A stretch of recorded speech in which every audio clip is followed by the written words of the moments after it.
आल्याच्या पिकामध्ये आपल्याला पाने गुंडाळणारी आळी याची समस्या येत असते.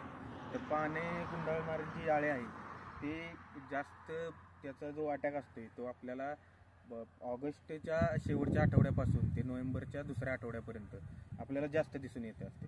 तर ही जी कीड आहे ती काय करते, जेव्हा ती अंड्यातून बाहेर येते तेव्हा आपल्या शरीराभोवती पान गुंडाळून घेते. त्याच्यामध्ये आतमध्ये राहूनच ती पान खात असते.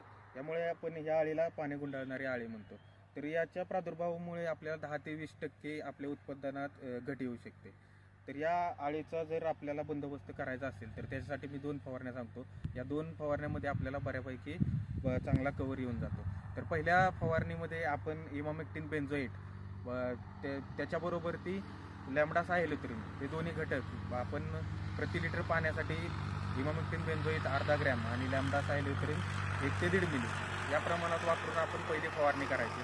गरजेनुसार त्याच्यामध्ये आपण नीम ऑइल ॲड करू शकतो. या फवारणीद्वारे आपल्याला चांगला कंट्रोल मिळू शकतो.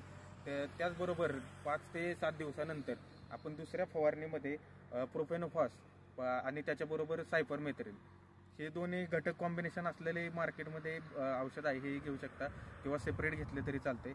याच्यानेही चांगला कंट्रोल मिळून जाईल. नमस्कार.